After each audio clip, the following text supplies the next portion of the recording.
Welcome to a new episode of Product Directions Podcast, 100 Product Strategies. We are your insider access to top product leaders shaping the strategy of the most diverse industries today. I'm your host, Nacho Basino, and I'll be digging into the real-life situations, problems, and frameworks used for strategy with product people all around the world in all kinds of products and markets. While there is no recipe for success, listening to others' experiences may give you the edge you need to solve your next strategic challenge.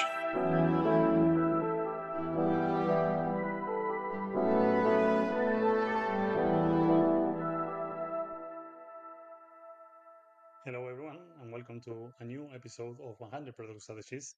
Today I'm having the pleasure of sharing my secret project behind the podcast. So I will not be interviewing anyone, it's just a very special episode.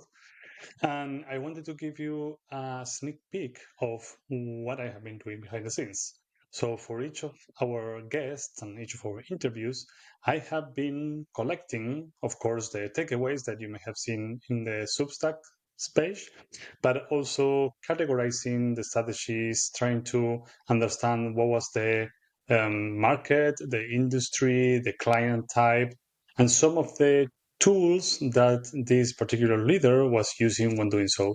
So I created a Notion page with all these typification of strategies, which goal is to have examples from many different industries, perspectives, contexts that you can leverage on your own work. So, for example, if you are trying to uncover more of how a B2B software as a service may do something, you may actually pick that specific chapter or episode from the library. And of course, you will be able to see the particular sets of parameters that they are using. For example, what are they using for the insights? What are they using? What's the time frame that this particular leader was using?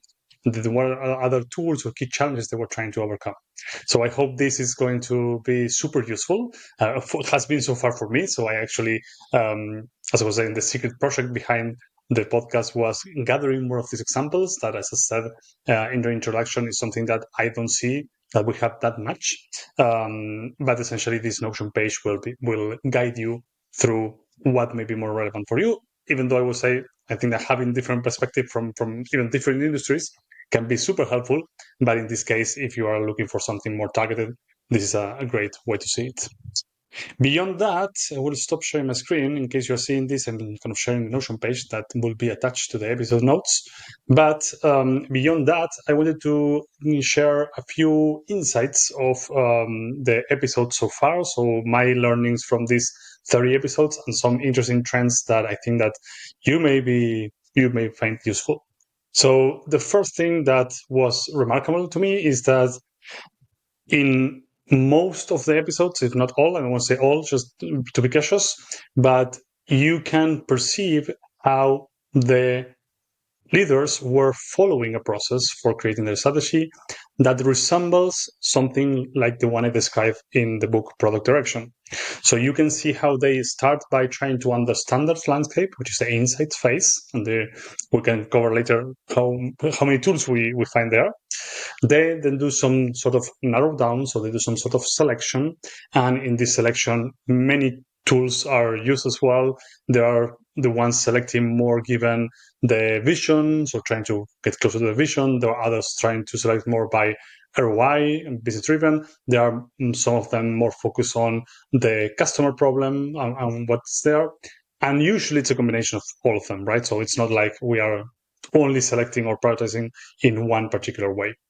But that was also interesting that the second step after finding the insight was, okay, what do we focus on? And this strive to have a clear and strong focus was there present in almost all of the strategies. And then finally, in terms of defining goals, again, this is something that all of the leaders had some sort of, okay, how do we know if we are succeeding sort of thing? And they share that to the rest of the organization through some sort of synthesis, which sometimes can take the form of a deck. Sometimes it's a one-pager. Sometimes it was a written narrative. So there are different examples all over the place that basically were following the same principle. So you can see that this path to create a strategy is present in most of them. And of course, during the interviews, I was trying to carve out how they did certain parts. So yeah, in summary, the really good news is that there is a way that is structured and is somewhat repeatable to tackle this strategic challenge. The second takeaway that I wanted to highlight was the differences in different approaches depending on the industry and the client type, especially important, sometimes the maturity of the company. And those variances are related to both the tools we are using and the scope of a strategy. So, for example, in the episode with David Pereira, we were discussing cars marketplace in a very young startup, and the strategy was, or the summary of the strategy was a few bullets, and the time horizon was between 3 and 6 months. And they pretended to learn from that and keep iterating, keep solidifying it. But the strategy was there, the focus was present, and it was just simple because the size of the company and the problem was very clear. Whereas we went from, for example, Zalando in the very first episode, just to mention a big one, in which, of course, this also is kind of B2C sort of type. Of course, both Zalando and the car marketplace have many different clients, but in this case, it was interesting to see the perspective from the client side or the B2C side. But the strategy was very complex, was intertwined with different initiative cross-company. So dependency played a big factor. The strategy aimed to be a bit longer lived. So there was this aim for clarity for 1 year, but a bit more of where we are going. So having some specs for the 18, 24 months period sort of time frame. And the collaboration was done in a big document by multiple players. So there was the product part, but also the business owners, stakeholders, and other people, operations, and all the people that had a say was participating and collaborating in this big document.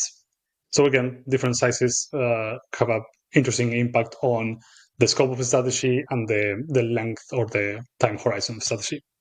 And furthermore, I think that was interesting to intertwine that with different episodes in which we saw that the different bets for different time horizons. So, for example, when discussing in episode 6 with Nina, she was sharing how they had their own flavor of the 70-20-10 approach, like Google, like, for example, investing 70% in growing their current business, 20% in some adjacent bets, and 10% in some longer horizon ideas. So this also played out in some other episodes, and you may be able to find it in the Notion site.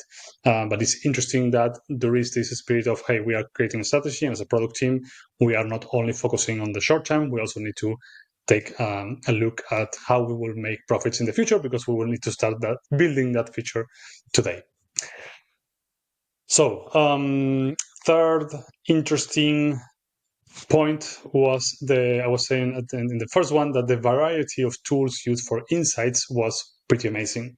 I found some of them that I would like to highlight. For example, the approach with jobs to be done. And so there were two things to highlight there. The first one is that many leaders are mapping the opportunity space, some using some sort of opportunity tree, like the one from Teresa Torres, but others are using different ways to map it. So, for example, in the episode with Julia Bastian, she was mapping it per domain, which I think is pretty smart, because you may have something that is a mayhem.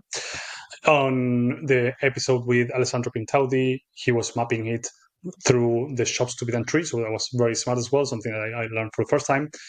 Instead of having one shop to be done and trying to say how the different needs connect, they were putting this big shop to be done with a second layer of smaller shops to be done, and even further if it was the case, and connecting the opportunities to those sub-level shops to be done. So the driver of the tree from the user needs perspective was the shop to be done, which was pretty interesting. And maybe following on this one, the episode with Deliver with Niels was quite interesting as well, because he highlighted that there's not only one tree that we can really follow to map everything, or said another way, we may need to map things from different perspectives depending on what we are doing. So he highlighted the typical opportunity tree, which is more related to the outcomes we are pursuing, so the desired outcome we are trying to achieve. He highlighted this jobs to be done tree that's again more focused on the ultimate customer need.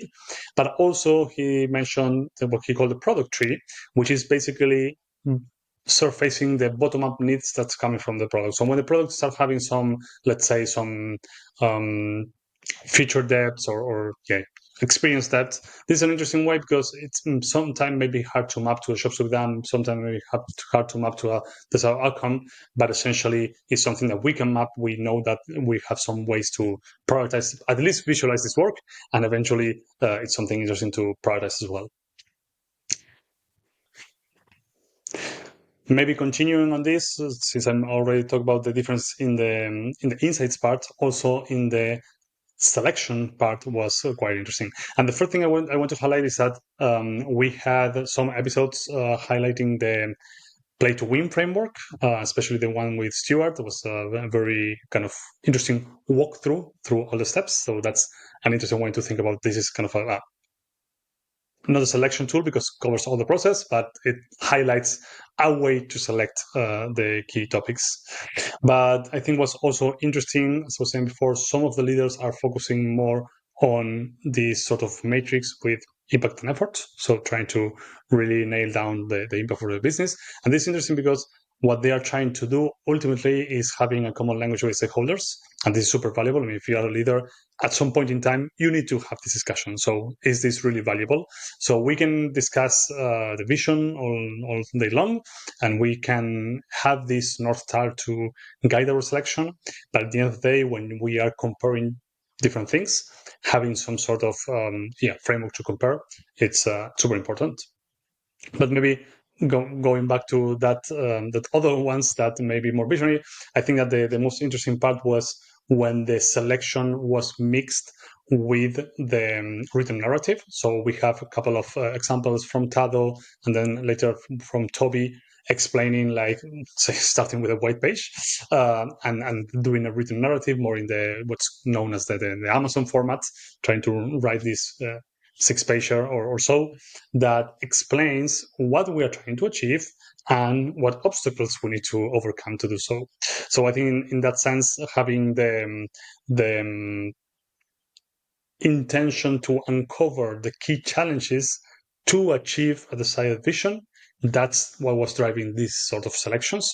And what was interesting is that, or the way this tool may help you is that you cannot just kind of put a bunch of bullets or a bunch of images in a PowerPoint. So behind the scenes, the written narrative is very powerful because you need to justify with words, and those words need to be very carefully thought. And you need to really explain what's behind the scenes. So, of course, my argument is that you can still do that heavy thinking on a PowerPoint. So I'm not saying that the PowerPoint is mindless at any rate. I use it a lot. But on the other hand, you need to have this underlying narrative, even if you're using the PowerPoint. So I think that the key message there is trying to, whatever you do with the selection, trying to be very explicit on why you are selecting it and connecting the dots for this reasoning that you are having. And yeah, and keeping this episode short, I think one of the last takeaways I wanted to mention, because there are so many, I can be speaking maybe another 2 hours and repeating the episodes themselves. I would really like for you to navigate the Notion site and find the episodes that might be relevant for you. But one highlight that I think was very, very important is that in many, many episodes, we get this feeling of strategy is not a one-off exercise. And I think it's important from two angles. The first one is removing the fear that the decisions you are putting in the strategy are set in stone and will not be moved. It's similar to the problems with the roadmap, that the roadmap, once you write it there, you will be held accountable for a date. So the strategy seems to be the same. Once you put it there, it's a selection that you cannot go back to. And this is not the case. I mean, we are doing exactly this exercise of selecting on a focus. Of course, we want to make that selection as informed as possible, but at the end of the day, it's a bet. And we will start rolling with that bet, and we will learn more from that bet, and we may say, hey, no, this wasn't right, and we can go back and change it. So it's not I think when we say this 12-month strategy, it's not really a 12-month strategy. It's a plan to start working. Of course, you want to have a time horizon or a visibility of the future, but the sooner you start playing with it, the sooner you will learn how valuable it was. So trying to remove this fear of making a commitment or selection, I think, is super important. And the second one is maybe super related. You will not be able to select with all the information. So removing this analysis paralysis thingy, you will need to refine your strategy as you go. So you will make a selection, and in the previous case I was mentioning more of a pivot, so you kind of learn something that you need to go back to the whiteboard and redo the strategy. But there's also the other case as well, that you start working with a strategy, you start gaining more insights that make this selection that you make stronger, but you want to include in your strategy document, summary, synthesis, whatever, the information you gather from the ground. So you are enriching your strategy with the things you are learning. So this was very, very valuable for these two reasons. I think that we need to, I also mentioned this in the book, but I think that having this clarity from the leaders saying this to you, if you're listening to this and having this problem, or to other leaders that may be facing this, I think is super strong, because at the end of the day, we are all learning as we do. And this learning is something that we should include in our strategies. So I'm probably leaving out many comments and many episodes that were super interesting. I think that the richness is not in my generic takeaways, but on the examples that were given. So I really encourage you to go through them. For example, I mentioned the jobs to be done exercise. You really need to hear the example from Alessandro to really grasp it. Or, for example, I was not explaining anything about the episode with Diogo Novaes from Nike. That was super interesting, because it was the running up, because it was super interesting to learn how they drive value or how they try to understand the value that the social activities were playing, and this intertwine of metrics to leverage insights was also super interesting. But it's only interesting if you are listening to the example. I can of course I can say, yes, it's important to leverage insights from the data, but when you go to the example and see the complexities they were having and how they solved it, how they tackled the challenge by having a very strong alignment with the data analytics, was super valuable. So yeah, I don't want to keep rambling. I think that this I hope this episode with these small takeaways is useful, but also that the Notion site with the possibility to explore specific episodes according to your needs will be very valuable as well. And we are taking a small summer break, but you will hear our next episode in a month. So see you back on September. I hope you enjoyed this episode of 100 Product Strategies, the podcast by Product Direction. You can also follow us on Twitter, LinkedIn, or Instagram to get access to free weekly content that helps product people upgrade their skills and become more successful. You can access more material, promotional trainings, and be notified of every episode of the show with Product Direction's weekly newsletter. Join thousands of product leaders by registering in productdirection.co.